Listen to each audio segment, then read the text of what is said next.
Buenas noches, bienvenidos a la presentación del libro Mar de Guerra, la Armada de la República Argentina y sus formas de habitar el Atlántico Sur en la Guerra de Malvinas 1982, que es el fruto de una investigación dirigida por Rosana Guber y que tiene como coautores, coinvestigadores y coautores aquí presentes Alejandra Barrutia, Hernando Flores, Cecilia García Sotomayor, la propia Rosana Guber, María Jazmín Ojañán, Laura Panizo y Héctor Tesey.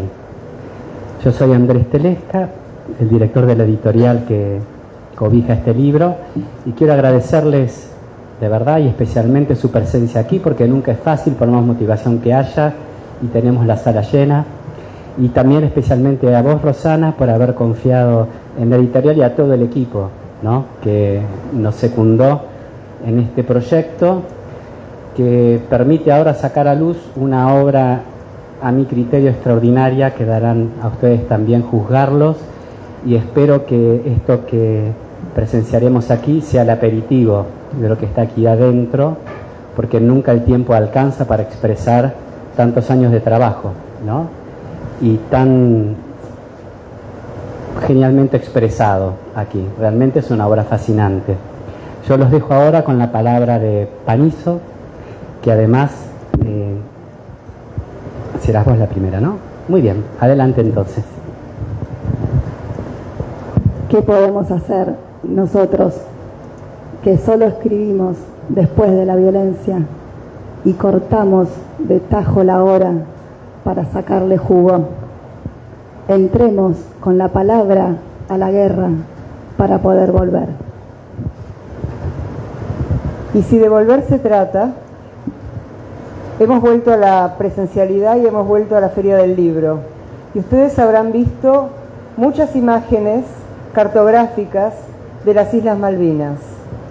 Esto es por una razón, aunque parezca tonto aclararlo, y es que hace 40 años hubo una guerra entre Gran Bretaña y la República Argentina, la única guerra internacional en el siglo XX y la única guerra que involucró personal conscripto desde que existe el servicio militar obligatorio en 1901 en la Argentina. Sin embargo, si ustedes miran con detenimiento, esa guerra ha sido enormemente negada. Esa guerra no se estudia. Principalmente quienes tenemos el trabajo de investigar y de aportar una mirada analítica, en este caso al hecho bélico, no lo hicimos y pasaron 40 años. Entre lo ignorado de la guerra, el lugar principal lo tiene la Armada. ¿Por qué? Por varias razones. Los marinos dicen que hay 3 tipos de hombres: los hombres vivientes, los vivos, los muertos y los hombres de mar. Lo que sucede en el mar sucede lejos. Lo que sucede en la Armada sucede lejos, en ese mar vasto, interminable. Pero además hay razones políticas, esas razones que se llevaron nuestra decisión de hacer preguntas y de conocer. La ESMA es una, y el repliegue de la flota a puerto dispuesto por el jefe de Estado Mayor de la Armada de entonces, almirante Anaya, es otra razón. Con estas 2 razones parece que los argentinos académicos hemos decidido que no había nada que averiguar. Parecía que la Armada no había estado ahí. Sin embargo, nosotros, este equipo que está formado por gente de ciencias sociales y de humanidades, somos antropólogos, somos historiadores y un estudioso de la guerra que proviene del ejército, es veterano de guerra también, que es Héctor Tesey, que está operando la máquina. Nosotros hemos decidido internarnos en este mundo que para nosotros sigue siendo desconocido y sigue siendo exótico. Entonces, para entender, ubicamos al mar en el centro. el mar está en el centro. Entonces, tenemos la superficie, donde habita la flota de mar y los buques auxiliares. Nos metemos adentro del mar y entonces aparecen los submarinos. Y si subimos y vamos al espacio aéreo, nos encontramos con la aviación naval. Y si vamos a los costados del mar, o sea, la costa, aparece la infantería de marina. Y si encima, después de la guerra, encontramos los rastros de la guerra provistos por el mar, nos podemos encontrar con todos los pueblos que recuerdan a sus caídos durante la guerra, aún después de la guerra. Nosotros encontramos allí una enorme complejidad, una gran heterogeneidad y distintas formas de habitar el mar de guerra.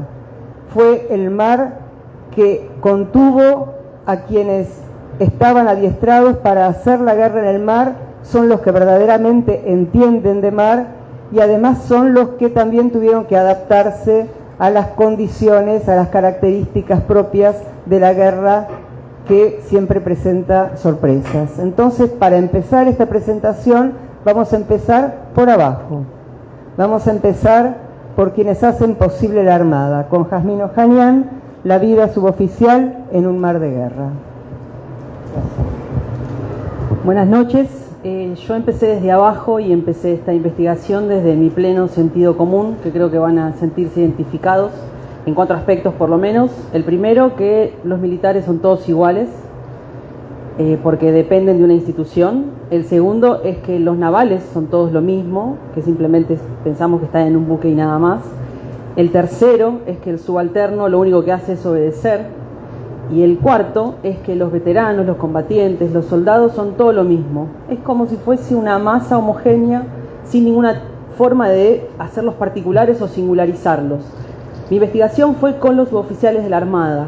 Definitivamente fue empezar desde preguntarse cómo se forman, para qué se forman, cómo se forman y demás.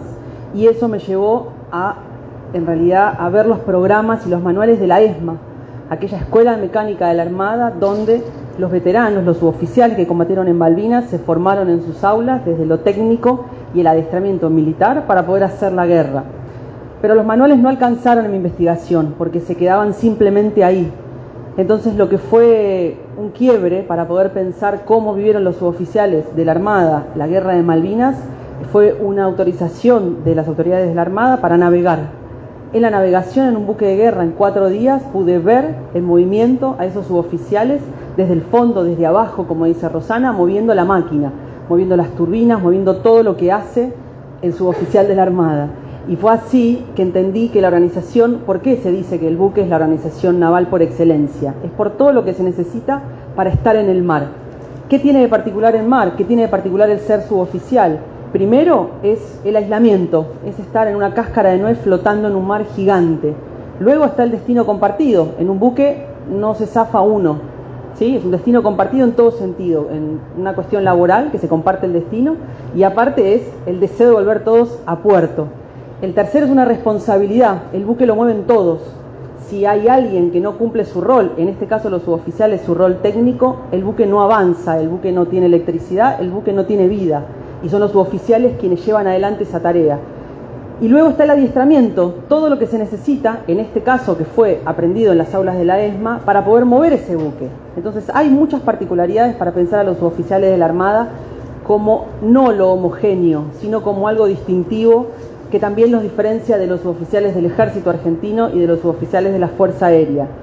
Y cuando esto se puso a prueba en Malvinas, lo que yo pude ver, y espero que lo puedan encontrar en el capítulo también, es cómo toda esta organización, este adiestramiento, esta responsabilidad compartida, este ser subalterno, no desde la obediencia, sino desde justamente una reciprocidad de cuidados, fue puesta a prueba para que los buques anden en Malvinas y puedan combatir y puedan estar en el mar, en ese mar de guerra. Pero esta organización, que tiene mucho de jerarquía, se vivió diferente en cada uno de los buques. No fueron todos los buques iguales. Y ese es uno de los casos, que es el capítulo de Alejandra Barrutia, que es entre la primera y la segunda ola, los buques auxiliares menores durante la guerra de Malvinas, donde la organización se puso en juego de una manera muy diferente. Gracias.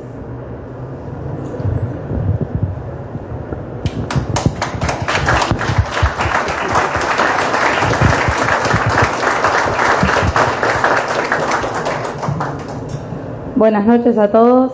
Bueno, como decía mi compañera, cuando uno piensa en la vida a bordo, desde lo civil, desde el desconocimiento, lo primero que imagina por ahí es la organización.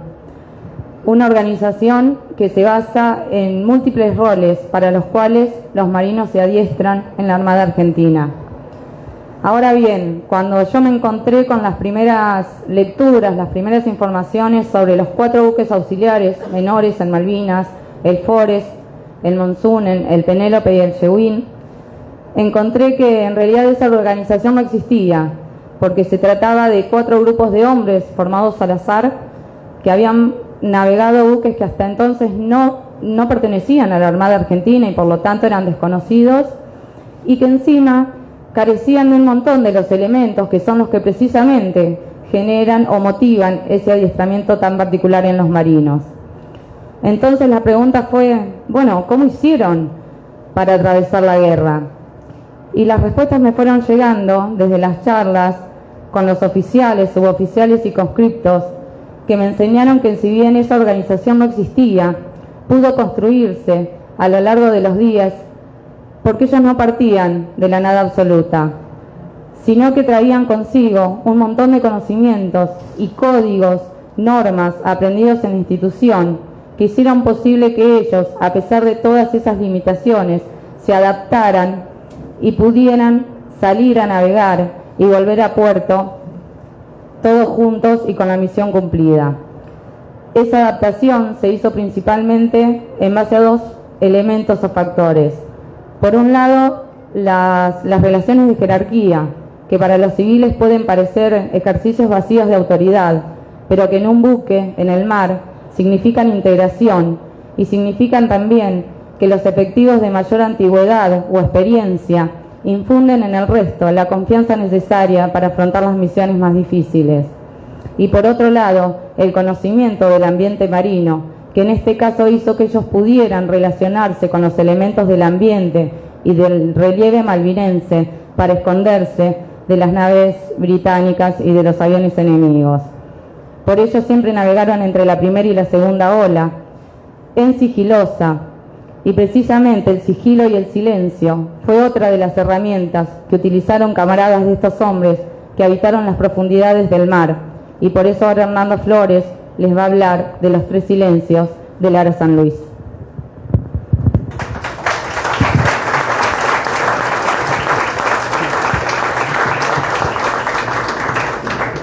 Gracias, buenas noches.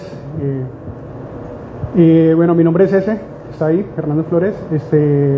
Soy colombiano, vivo hace 9 años en Buenos Aires, hace 8 estudio la vida a bordo de los submarinos argentinos en la guerra de Malvinas. Y lo que traté de hacer fue entender una cosa que hacen todos los submarinistas del mundo, indistintamente su bandera, su especialidad o el tipo de buque que naveguen, y es el ejercicio del silencio como un arma de guerra. La gran pregunta que fui construyendo en el camino con los submarinistas fue cómo y por qué es importante el silencio, ¿no? ¿Por qué es importante el silencio en un campo de batalla que es inherentemente ruidoso? ¿Y cómo se hace el silencio en un submarino con 35 hombres encerrados en el fondo del mar? ¿No? Bueno, quizá lo primero que haya que decir o que me gustaría decir es que un submarino es ante todo un arma de guerra que le pertenece al Estado y que es tripulado por hombres y mujeres altamente entrenados, y el valor estratégico de un submarino es la disuasión. O sea, la función que tiene un submarino en el campo de batalla y para lo cual lo usa el Estado es para disuadir al enemigo, para disuadir al otro, para negarle el uso del mar al otro, y para que eso ocurra el submarino debe mantenerse invisible a los sensores enemigos, y para que sea invisible tiene que actuar en silencio. Ahí es cuando el silencio se convierte en un arma de defensa y de ataque. Yo tomé como eje central de mi investigación la experiencia del submarino Ara San Luis S-32, uno de los 2 submarinos que estuvo en Malvinas junto al submarino Ara Santa Fe S-21. Puntualmente el día que el submarino San Luis se encontró de frente a la flota británica, que fue el 1 de mayo. Ese día el submarino hizo lo que tenía que hacer. Su comandante, el capitán de navío, Fernando Azcueta, hizo lo que tenía que hacer, que fue atacar. Él y su tripulación hicieron lo que tenían que hacer, que era atacar, digamos, a pesar de que la máquina de control tiro estuviera dañada, de que fuera la fuerza de la OTAN, la segunda fuerza de la OTAN la que estuviera al frente, y a pesar de que existiera el altísimo riesgo de que el torpedo no funcionara y no impactara, como efectivamente ocurrió, lo cual dejó al submarino en una situación visible. La situación completamente contraria para la cual fue hecho, la situación completamente contraria a lo que le permite desarrollar su objetivo en una guerra. Así que a partir de ese día y a partir de la experiencia de esos hombres traté de entender cómo el silencio es un arma de ataque cuando se encontró a la OTAN y avanzó sigilosamente sin ser detectado hasta lanzar el torpedo, y cómo fue un arma de defensa cuando efectivamente tuvo que evadir para no ser impactado, ¿no? Así que pensando un poco alrededor de esa conjunción entre los hombres, la máquina y el mar, traté de entender cómo el silencio les permitió defenderse de su mayor enemigo en una guerra, que son los aviones de la Fuerza Aeronaval, de los cuales va a hablar Rosana Google.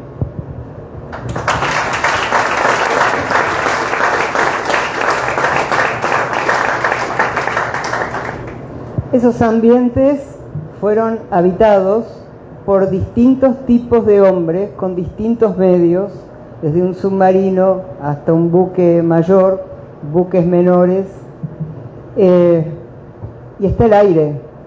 Y uno asocia el espacio aéreo con la fuerza aérea, porque uno dice, está el mar donde están los buques y está el aire donde van los aviones.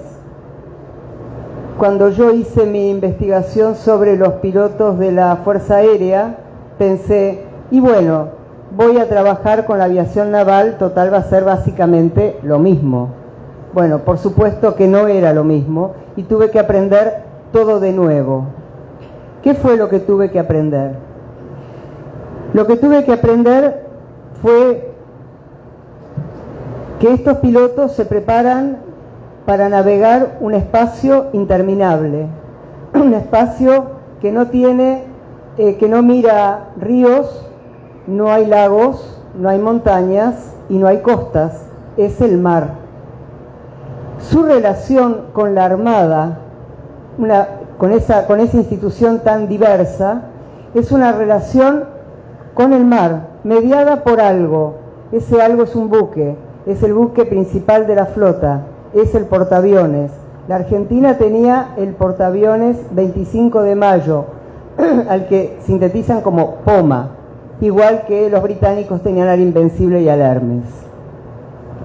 Uno diría, ¿y cómo es esa relación con ese buque que es el que está en el mar? Precisamente es un aeropuerto flotante. ¿Y cuál es la particularidad del aeropuerto flotante?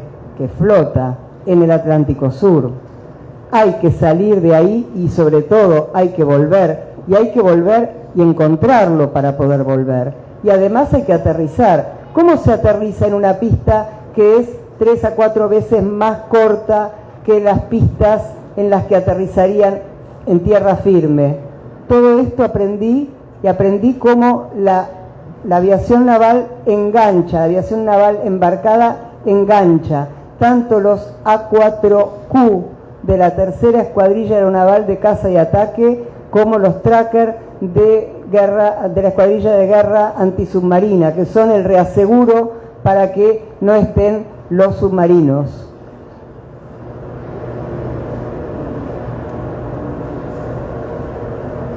Vimos que uno de los cargos que se le hace a la Armada es el repliegue de la flota a la costa patagónica.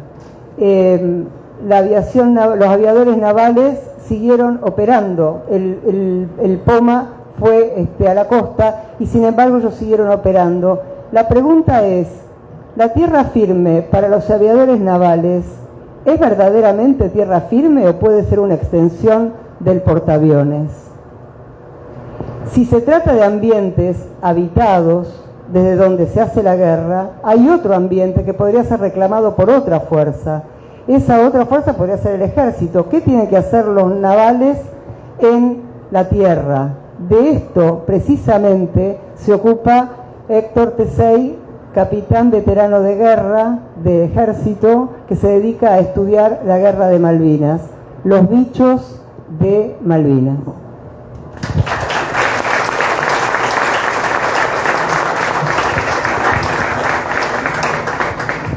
Buenas noches, gracias por estar.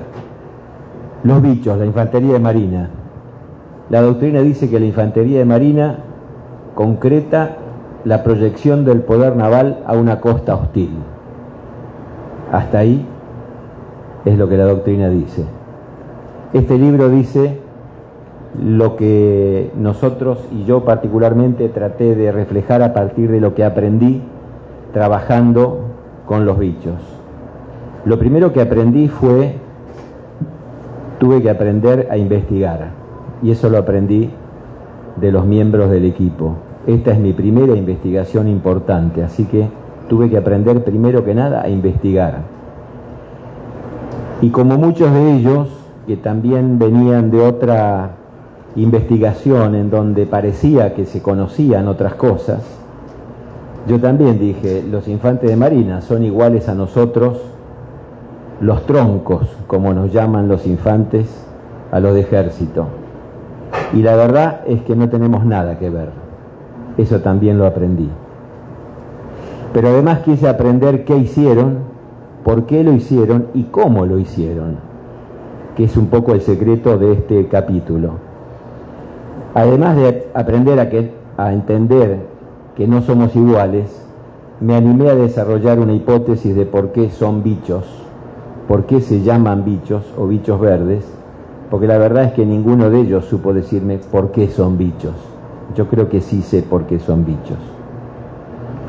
Lo otro que aprendí, y para mí lección muy importante a futuro, es que para investigar hay que arrancar con una pregunta y no con una respuesta.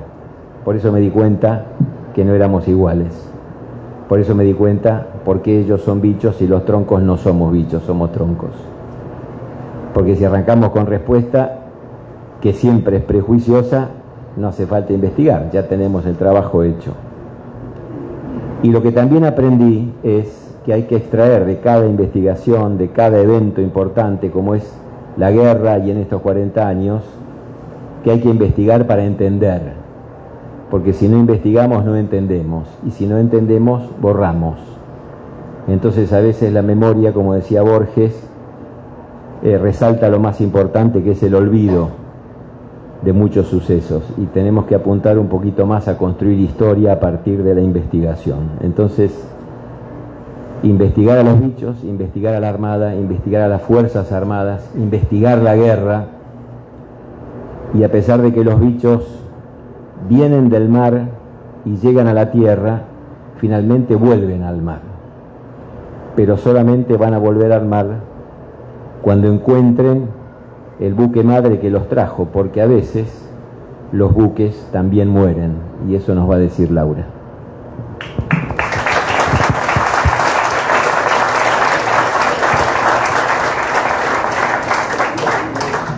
Subsistencia y muerte en el mar. Se trata el artículo. Cómo escribí sobre la vida y la muerte en el mar. Y di lugar a la escritura como punto de partida. Como punto de partida di lugar a las emociones. Las emociones que me transmitieron en el trabajo de campo. Y las emociones que habitaron y siguen habitando en mi cuerpo por el trabajo de campo. Y las emociones que dan lugar a la escritura poética, que forma parte también de este libro. Y de alguna manera, este libro es una forma concreta de dar lugar a un deseo mío de conjugar el arte y la antropología como modos distintos y complementarios de atravesar, abordar, mirar lo social. Y hablo de las emociones porque los invito a habitar con la lectura una performance particular una que intenta dar cuenta la forma en que los tripulantes del ARA General Belgrano habitaron el buque con sus prácticas cotidianas, con sus saberes, con sus zafarranchos, con la espera, y habitaron el mar después del hundimiento. Y hablo de emociones porque tuvieron que enfrentarse a un mar ajeno, hostil, amenazante, en las balsas. Y hablo de emociones porque mientras atravesaban y se enfrentaban a ese mar de guerra, se estaban enfrentando a la pérdida, al duelo del crucero, ese símbolo sujeto que, al igual que los tripulantes, tiene espíritu, vive y muere. Entonces, hablo de las emociones porque en esa ruptura que se produce en las relaciones sociales, en ese estado del ciclo vital, es enfrentarse a la muerte del crucero, se dio a través de una reestructuración de las relaciones sociales. Tuvieron que encontrarse de otra manera, tuvieron que cohabitarse, volver a habitarse corporalmente en las balsas, con una intimidad corporal inimaginada. Y hablo de emociones porque tuvieron que sobrevivir, porque tuvieron que pensar en morir, porque tuvieron que ver morir, porque tuvieron que morir. Pero los que volvieron, los que salieron del mar, ¿cómo se sale, no? Los que salieron del mar y volvieron, tuvieron que sobrevivir también la posguerra en la Argentina continental. Pero ojo, que no fueron solo los que volvieron los que sobrevivieron la guerra, lo hicieron también los muertos, y eso nos cuenta muy bien Ale.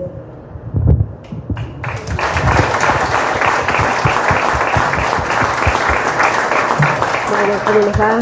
Buenas noches, yo soy Cecilia, muy contenta de estar acá esta noche compartiendo con ustedes.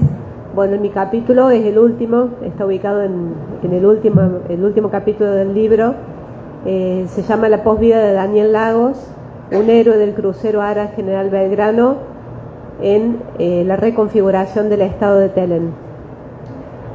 Bueno, en mi trabajo yo abordo especialmente la muerte. Sabemos aquí que en Malvinas murieron 649 argentinos, 323 de ellos con el hundimiento del crucero. Y bueno, me dedico en particular a estudiar la muerte de Daniel, que es un conscripto que en ese momento se encontraba en el crucero en el momento del hundimiento. Es un joven oriundo de una localidad, Telén, una localidad de la provincia de La Pampa, en el oeste pampeano, muy pequeña. Entonces, bueno, en el trabajo estudio, más allá de el dolor que podemos sentir por las muertes, por todas las muertes, en particular por alguna que nos toque más de cerca, por tener algún conocido, ¿qué relación tiene esa vivencia en el buque, esa forma de habitar la guerra desde ese lugar, los aprendizajes, el modo que así sucedió, con lo que sucedió luego en el continente, en la localidad? ¿Qué pasó luego con todo eso, con toda esa forma de esa experiencia? ¿Qué sucedió luego? Por ejemplo, en un pueblo como Telén, muy distante al mar, una localidad como tantas otras. En definitiva, ¿qué significa Malvinas para una localidad como Telén, una localidad mediterránea muy distante al mar? Bueno, tomo un concepto que vengo trabajando en trabajos anteriores, que es el concepto de experiencias de posvida. La posvida son experiencias de continuidad en la ocupación de espacios sociales, espacios materiales, espacios simbólicos, que protagonizan personas fallecidas, como en este caso es Daniel, en relación con personas vivas.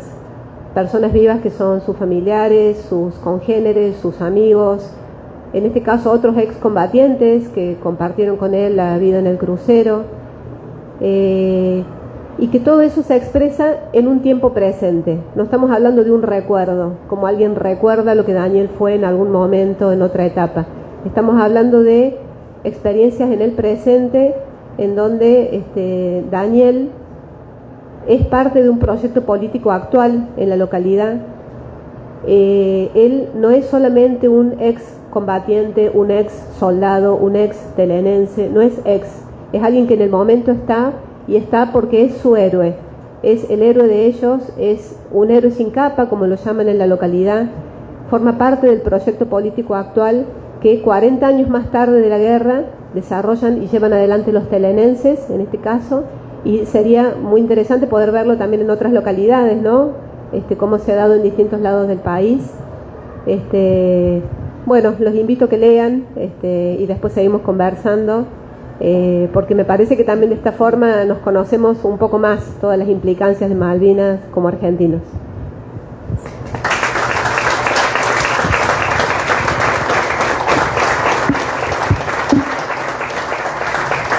Como podrán imaginar, una investigación de estas características no se puede hacer sin la colaboración de la institución. Nosotros le agradecemos a la institución y además tratamos de darle y ofrecerle una mirada analítica que no puede replicar la persona que es parte de la institución, como a nosotros también nos costaría reconocer el mundo académico por nuestra propia condición de ser académicos. Nosotros presentamos un esbozo de estos capítulos en la Escuela de Oficiales de la Armada en Puerto Belgrano en noviembre del 2019. Cuando Cecilia presentó el caso de Telén, quien estaba allí como comandante de la Flota de Mar, actual jefe de Estado Mayor de la Armada, almirante Julio Guardia, dijo: el año que viene vamos a celebrar el 2 de mayo en Telén. En Telén, para que ustedes se den una idea, hay tanta población como había dentro del crucero Belgrano. E iba a haber una ceremonia de esa magnitud, pese a que todos los 2 de mayo se celebra en Telén el recuerdo del Belgrano y de sus caídos y de Daniel Lagos. Todos los trabajos que nosotros hicimos y escribimos fueron compartidos con quienes fueron sus protagonistas. Algunos de ellos están aquí presentes. Les agradecemos profundamente. Jamás se nos dijo qué podíamos decir y qué no podíamos decir.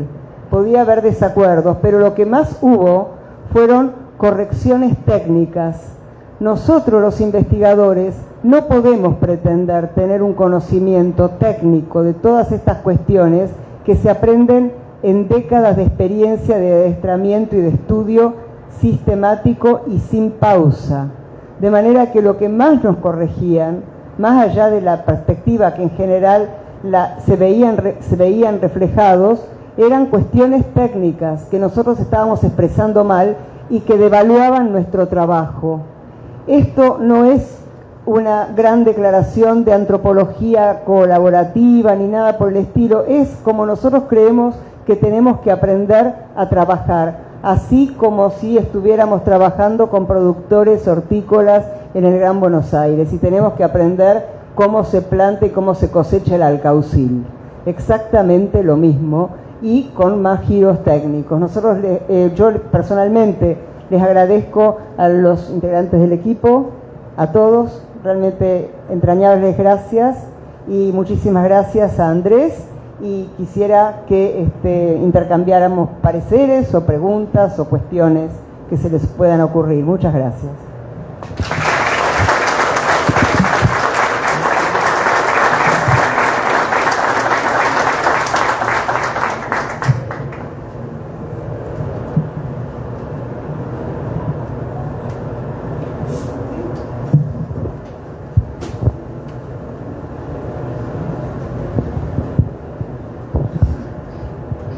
Bueno, buenas noches a todos. Los voy a mirar a ellos y no los voy a mirar a ustedes, porque a ustedes les tenemos que decir gracias. Gracias desde lo más profundo, por lo menos de mi corazón. Gracias por dejarnos volver de esa inmensidad que es el mar. Nosotros decimos que los aviadores, cuando estamos en el mar, salimos del mar, volamos en el mar y volvemos al mar. Nunca volvemos a casa. Nuestra casa es el mar. Ahí lo habitamos, como bien lo expresó Roxana. Y para nosotros fue fundamental, y no voy a robar mucho tiempo, en que un grupo de argentinos, ciudadanos, no militares, abordaran esta temática. Para nosotros fue extraordinario conocerlos y saber que ustedes se iban a apasionar por algo que a nosotros nos había apasionado hace muchísimo tiempo atrás, cuando todavía teníamos pelo y éramos jóvenes. Así que nada más que eso. Infinitas gracias por el trabajo extraordinario que hicieron con Mar de Guerra.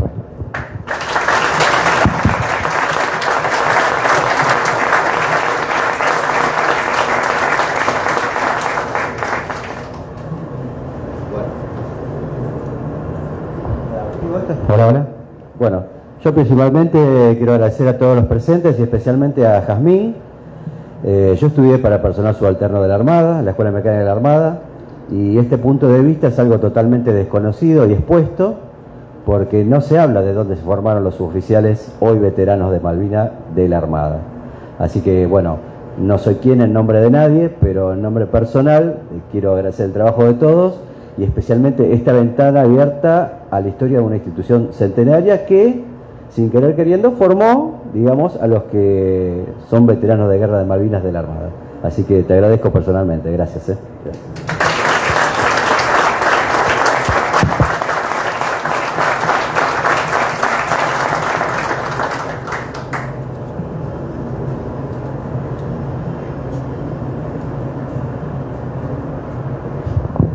Bueno, mi nombre es Oscar Vázquez y fui segundo comandante del Monsunen.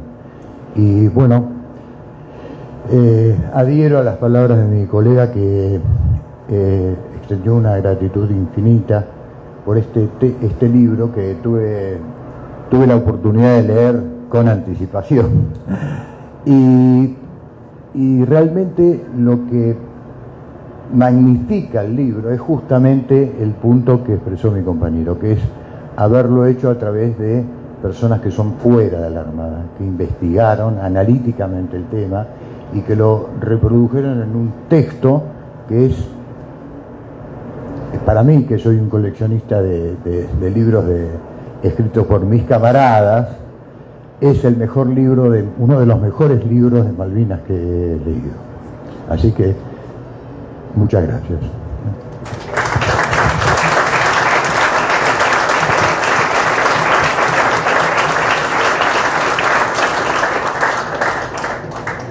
Como se está transmitiendo en directo, llega también una pregunta de Carlos Trusic, que dice, bueno, felicitaciones a todos por el gran trabajo, abrazo para Héctor. Como pregunta, quisiera saber si les ha quedado pendiente algún tema sobre ese Mar de Guerra.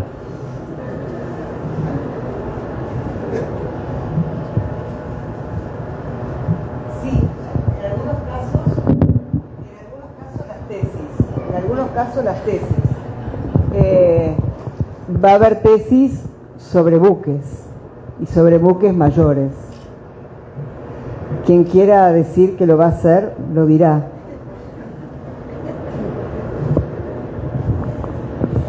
Bueno. Sí, en mi caso disparó, así como a otros compañeros le disparó tesis sobre buques, a mí me disparó otro problema, otra pregunta que voy a tratar de investigar también en una tesis, que es el mando en combate en Malvinas, porque en eso sí fuimos parecidos los troncos a los bichos, y es que los dos combates más cruentos que hubo en la defensa de Puerto Argentino fueron los del Monte Longdon, protagonizado por los troncos del Regimiento 7 de Infantería, y el del Monte Tumbledon, protagonizado por los bichos del BIM 5, que además tenían una característica que los diferenciaba enormemente, que era la logística que tenía cada uno, diametralmente opuestas. Pero si a logísticas opuestas hubo tantas bajas británicas como argentinas en tantos combates, ahí hay un problema a investigar, y el problema común es el mando en combate en las dos fuerzas, en los dos regimientos. Bueno, sí, hay un estudio pendiente que está en sus comienzos sobre los otros buques de la flota. Yo hoy en mi exposición dije que los 4 buques auxiliares menores no pertenecían a la Armada Argentina. Efectivamente no pertenecían, fueron confiscados en las islas y en el continente a propietarios privados. Entonces, después de trabajar con ellos, queda la pregunta dónde estaban y qué estaban haciendo los buques que realmente pertenecían a la Armada Argentina. En estos años, por ahí lo que uno ha escuchado es que la flota se replegó, que se ordenó que vinieran a la costa, y parece que todos estuvieron tomando mates mientras se desarrollaba el combate. Cuando uno comienza a hablar con algunos de los tripulantes de esos buques, ve que no fue tan así, que los buques, si bien evitaron aguas profundas para evitar los submarinos sin compartir el destino del Belgrano, sí cumplieron misiones sobre la guerra, dentro de la guerra, y además estuvieron en alerta porque ellos no sabían cuándo iba a terminar la guerra, ni sabían tampoco hasta dónde se iba a extender el escenario bélico. Entonces, bueno, ahora queda pendiente, más allá de los aspectos estratégicos, ver cómo vivió la gente de la Armada a bordo de esos buques. El aviso solar, eso. Bueno, nos tienen que mandar una persona que nos haga también este trabajo, por favor. Alguien que esté... Una cosa que podrían tocar serían también los buques, como dicen, los buques mercantes, que fueron requisados y rebautizados, como Línea de los Estados. Bueno, buenas noches. Sobrados agradecimientos, no. Todavía faltarían más, ¿no es cierto? Porque el trabajo realmente que ustedes han encarado merece todo el énfasis en los agradecimientos. Pero ya que se han tocado algunos temas que pareciera que le van a dar continuidad a esta obra, o por lo menos alguna de sus puntos centrales o de sus capítulos, al tocar el tema del mando, y particularmente también de los buques auxiliares, surgen varias preguntas. El tema de los buques auxiliares fue una improvisación llena de profesionalismo por parte de las tripulaciones. Gente que no conocía los buques, de repente toma un buque requisado y lo pone operativo y combate durante toda la duración del conflicto y lleva a cabo misiones heroicas, ¿no es cierto? Y misiones sin las cuales los resultados podían haber sido muy diferentes. Y me refiero a todos esos buques. Hoy particularmente se conmemora una efeméride de la guerra, luctuosa por cierto. Hoy es el día del veterano de guerra de la aviación del ejército argentino. ¿Y por qué se instituyó este día? Porque es la primera oportunidad, en 1982, este día en que el ejército argentino pierde un helicóptero donde mueren sus 3 tripulantes, 2 oficiales y un mecánico. ¿Qué estaba haciendo este helicóptero? Estaba justamente tratando de rescatar a los náufragos de un buque auxiliar, el Narval, un pesquero.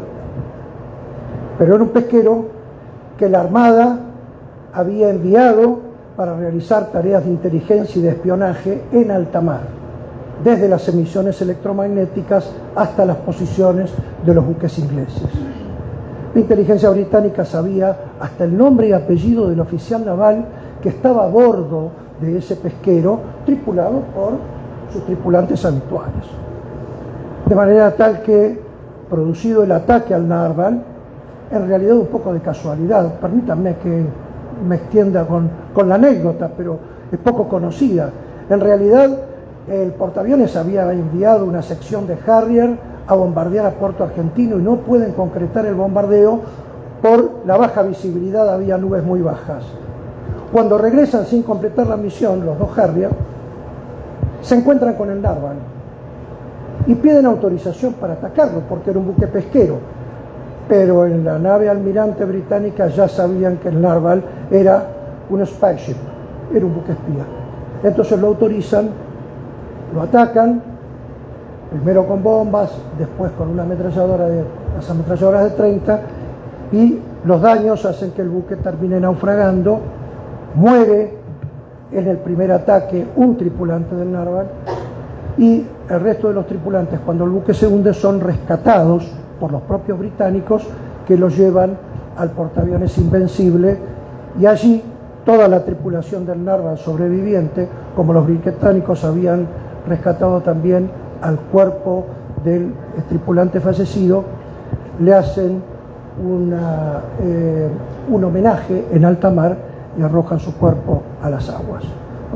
Entonces, esto un poco también para resaltar cómo se improvisa una situación sobre un buque auxiliar con gente que, por su expertise, por su profesión y además por su plena disposición y vocación para cumplir con su sagrado juramento, hace lo que las circunstancias indican en el momento, aun cuando el contexto sea un poco diferente a lo que se entrenó. Y, perdón. Sí, hay una relación acá en lo que usted acaba de contar. Si no me equivoco, el oficial a cargo del Narval era el capitán González Llanos, que era primo de Horacio González Llanos, que fue el oficial a cargo del Penélope. Exactamente, es así. Entonces era teniente de navío Juan Carlos González Llanos, que estaba a bordo del Narval, y fue la persona por la que preguntaron con nombre y apellido cuando el servicio de salvataje británico accede a la tripulación. Y una última referencia ya al tema del mando. No digo, a lo mejor me estoy extendiendo demasiado. Era comunicante del coma. Sí, no, la otra referencia que realmente me interesaría puntualizar es con respecto al tema de la participación de la flota o el retiro de la flota. Dos puntos para ponerlo en contexto. Uno es el concepto de la flota en potencia. Puede ser discutible o no, pero recordemos que en 1978 habíamos tenido prácticamente un enfrentamiento con Chile, y para aquellos entonces la principal hipótesis de conflicto era Chile. Argentina no se podía dar el lujo de perder una flota que costó décadas construir y 6.000 hombres que la tripulaban, que estaban en el mar en aquel entonces, simplemente por un error de cálculo. El almirante Lombardo, comandante de teatro, y el almirante Alara, comandante en el mar, habían hablado largamente de esto. ¿Por qué? Porque ellos sabían las dificultades de comunicaciones y las restricciones por el silencio electrónico para mantener la sorpresa que iban a imperar en aquellos días. Entonces no era cuestión de que estuvieran mandándose WhatsApp, no existía. Entonces esto hizo que el almirante Alara tomara decisiones simplemente por su apreciación en el mar, a 150, 200 millas de la costa, sin tener información fluida y sin poder consultar a nadie. Él era el máximo responsable. Por eso, frente a las condiciones adversas que impidieron que él lanzara el ataque en el momento en que teníamos contacto con la flota británica, vio que esa era la última oportunidad. Que un avión británico nos hiciera de señuelo para llevarnos de las narices a que nos encontráramos con los submarinos atómicos que estaban en esa zona, hubiese significado, como digo, en lugar de los 1093 tripulantes del Belgrano hubiesen significado a lo mejor miles de hombres de la flota de mar que hubieran quedado en el Atlántico Sur. Por eso, el retiro de la flota hacia la costa fue un repliegue táctico, esperando una oportunidad mejor que no se dio. El despliegue de la gran cantidad de submarinos, ¿no es cierto?, próximos a las costas, y la ampliación de la zona de exclusión hasta las 12 millas de la costa que impuso Gran Bretaña, impidió que la flota completa saliera a operar más tarde. No obstante, sus buques desagregadamente hicieron lo que se les ordenó hasta inclusive después del conflicto. Perdón por la extensión. Gracias.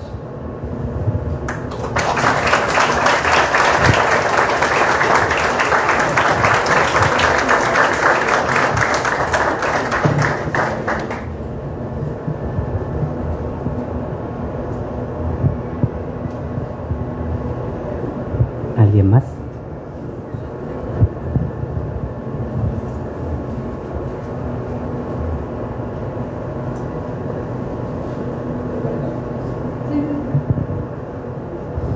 Hola, ¿qué tal?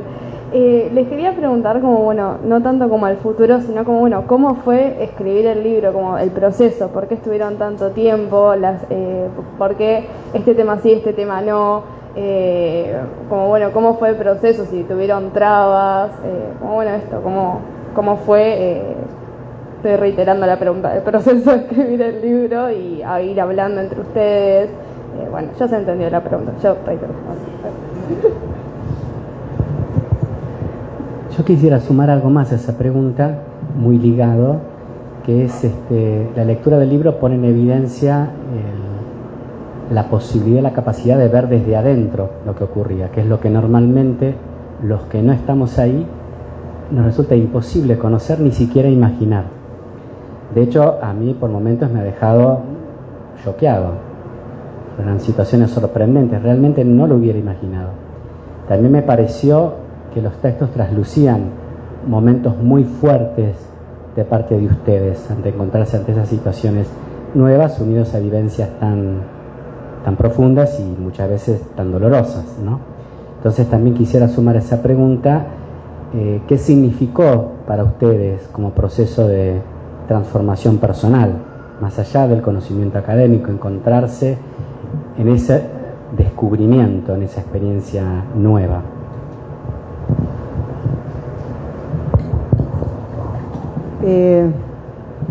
Bueno, son procesos muy personales y se supone, hay dos sentencias. Una es, cada uno tuvo su guerra, con lo cual todo se atomiza. O si no, pero esa forma de conocimiento es una forma muy subjetiva, conversar con la gente, ir de acá para allá. ¿Por qué uno no toma, digamos, una encuesta? ¿Por qué no hace un promedio? ¿Cómo haría uno un promedio en la Armada? Con la variedad de lo que ustedes escucharon acá. Pero además hay una organización de mentalidades, hay una estructura, hay una jerarquía que es funcional a habitar el mar. Esto es no solamente algo que se tiene en un código, que podrían ser los reglamentos. Esto se tiene en todas partes, como decía Laura, se tiene en el cuerpo, se tiene en la forma de hablar, se tiene también en la emoción, se tiene en los cortes, se tiene en la cara de molestia, se tiene en el cuerpo que se acomoda. Cuando yo personalmente conversaba con Juanjo Membrana en Aeroparque, almorzando, y él me explicaba, yo venía derecho de Fuerza Aérea, con mi cabeza en Fuerza Aérea, y me explicaba las particularidades de navegar en el mar, y me hacía dibujitos en un individual, en el reverso del individual. Yo entendía, porque además yo quería entender, y quería meterme en esos zapatos, quería entender. Y esa comprensión viene toda junta como aprendemos la vida. Aprendemos las actitudes, aprendemos la norma, aprendemos la emoción en la interacción. No es que una cosa viene primero y la otra después. Todos nos socializamos en interacciones y en las interacciones nos dicen qué valores y qué normas valen para este momento en que vos estás conmigo. Entonces, no hay conocimiento social desde ninguna parte. Hay conocimiento social desde determinados lugares que son las posiciones que ocupamos en nuestra vida, en nuestra historia y en los pasados. Y entonces, por eso es importante este registro, porque junto con toda esta información llega también la atención de la escritura. La escritura se tensa porque yo entendí, y entendí lo que era la angustia de no encontrar a semejante bestia como el poma, y sin embargo el poma en ese mar, es una cáscara de nuez. Imagínense una balsa que es levantada por una ola de 8 metros y después de vuelta al vacío, como vimos todos con la búsqueda del Ara San Juan, porque encima, para colmo, nos llegan permanentemente chicotazos del pasado. Nos llegaron con el San Juan y ahí mucha gente empezó a ver al submarino en acción y también los riesgos del submarino, donde nadie sale por su cuenta, como nadie sale por su cuenta en el mar, y se salvan todos o no se salva nadie. Y la guerra hoy. Nosotros hoy vemos guerra con involucramiento de civiles, pero las guerras son esto, son muerte, son lucha, es guerra.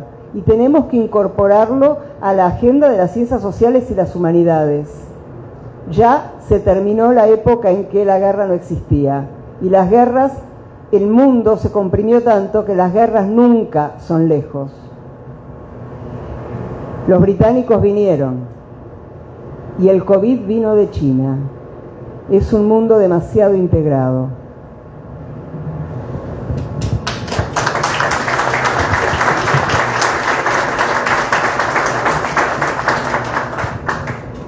En esto de qué nos pasó, lo que decía Andrés, creo que todos tuvimos varios shocks en algún momento de la investigación.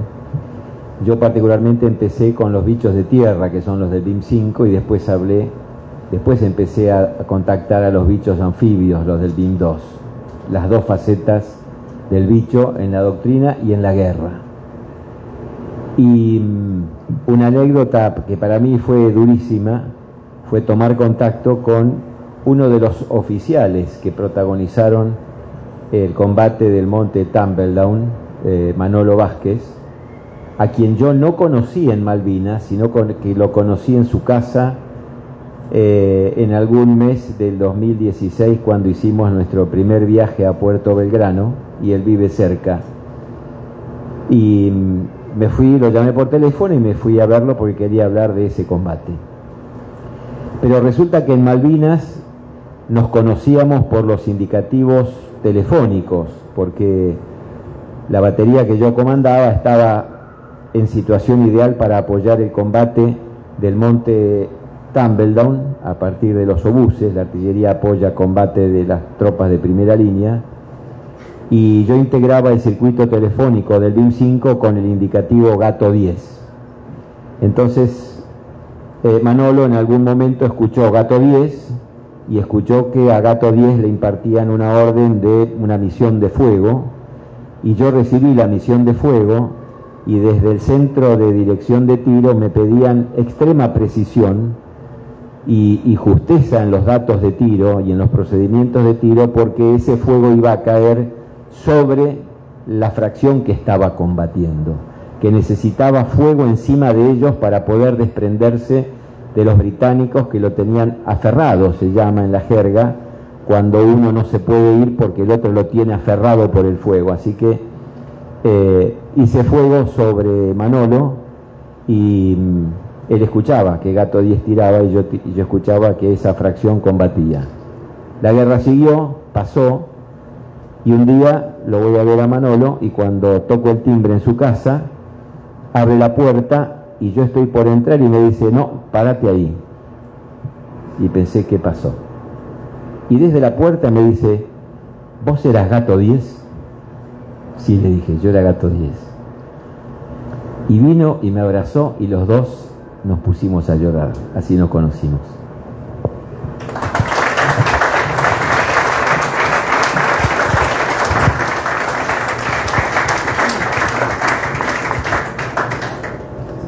A propósito de la escritura, a mí me parece que el proceso de escritura siempre es un acto y un proceso doloroso, porque es por lo menos la comprobación de que no existen las palabras justas para contar lo que quieres contar, para escribir y expresar lo que quieres expresar, que no es algo que te pasó a vos en este caso, sino es algo que le pasó a un grupo de personas con las que has tenido una interacción humana y te interesan.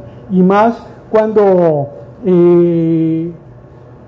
son historias sensibles como la de Lara San Juan, ¿no? Por ejemplo, y a propósito de lo que vos decías, Rosana, de la inmensidad del mar,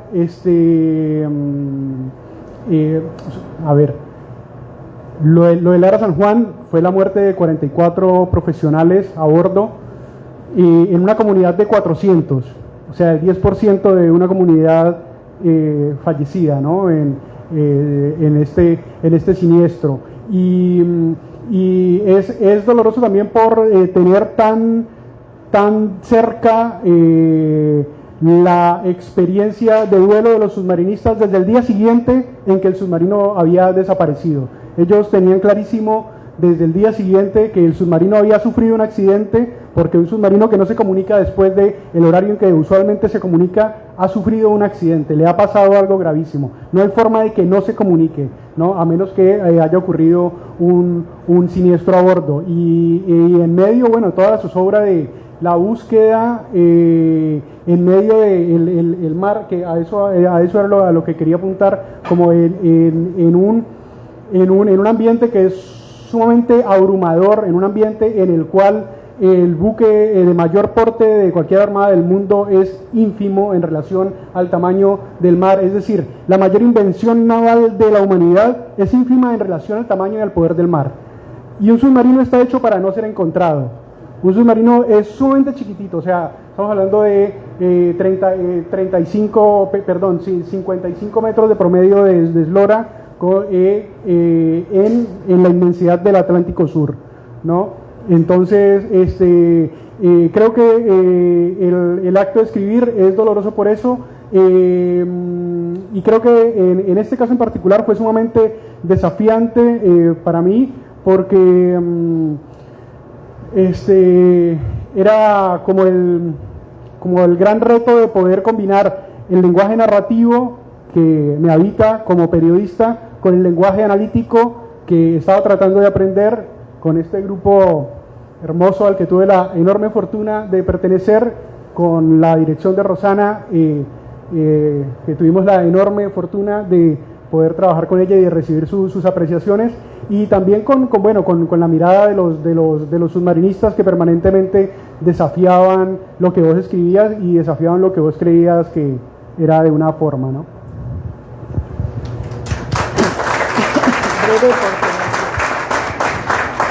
Muy breve, a ver si puedo responder algunas de las preguntas. Nada más que no dejar de resaltar algo que salió, y es el tema de que, yo inicié el campo de Malvinas con una pregunta de investigación que no tenía que ver específicamente sobre el crucero, que no tenía que ver con los sobrevivientes ni excombatientes, sino con el duelo en general de los familiares, pero sin embargo el campo es algo tan inmenso, y las relaciones intersubjetivas que se generan en el campo son tan diversas, que también te hacen mirar por cosas que vos no pensabas mirar, y siempre te está diciendo por dónde hay que ir, ¿no? Entonces como que uno nunca tiene que dejar, y es infinito porque te va llevando, y uno termina siendo siempre ignorante porque hay un montón de cosas que no puede abarcar. Y en ese sentido también el proceso de trabajo en conjunto, no solamente los mismos sujetos sociales que interactúan, te llevan, te muestran te indican, sino también la lectura dentro del equipo de investigación, que te hacen mirar cosas que uno no mira o te hace preguntas que uno no se puede preguntar, y siempre es importante como tener esa apertura y esa amplitud para seguir mirando, ¿no? Y con respecto al tema de la escritura, por supuesto es muy doloroso, porque es muy doloroso cómo poner las emociones, cómo decir y cómo dejar afuera, porque siempre se deja afuera. Y a mí en particular, como lo dije al principio, el tema de la poesía me sirve para poder decir lo que en el ámbito académico por ahí o en el ámbito de un artículo no puedo decir o no puedo decir de esa manera. Es otro tipo de escritura también.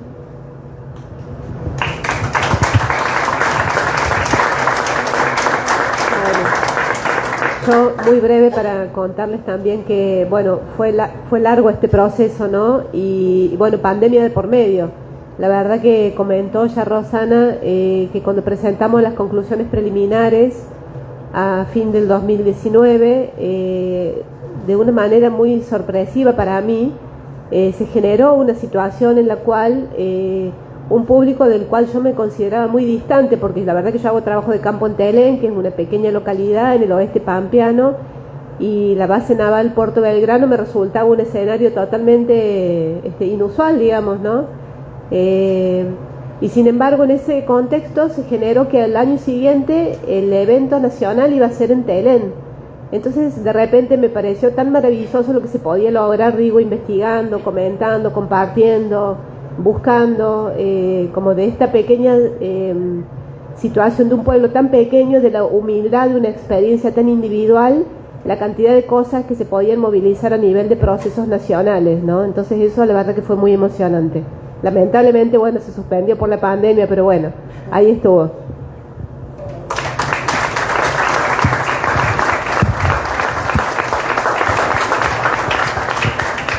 Muchas gracias. Gracias a todos. Ya tenemos que cerrar.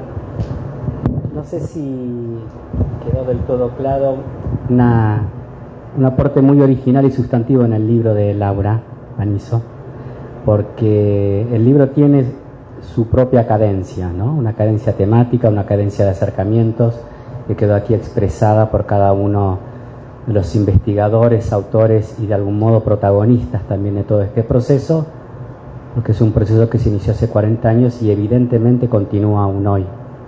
Pero hay algo muy peculiar que a mí como editor me agradó mucho y me sorprendió, que es que cada capítulo está precedido o terminado por una poesía de Laura y que pone su brillo particular, genera un sentido que no puede expresarse de otro modo. Y a mí me gustaría leer uno, el que particularmente dedicaste a Rosana y a todo el equipo, porque es muy, muy fuerte, a mí me conmovió. Se titula Mirada Azul. No es violento el mar, es violenta la noche sobre el mar, y el baile distraído de la tierra, los buques de guerra, el hambre del pez, la culpa del hombre, las brisas y sus antepasados. No es violento el mar, es violento ser ajeno, no saberse en él y hacerse trizas solo con la sal de las pestañas. Gracias.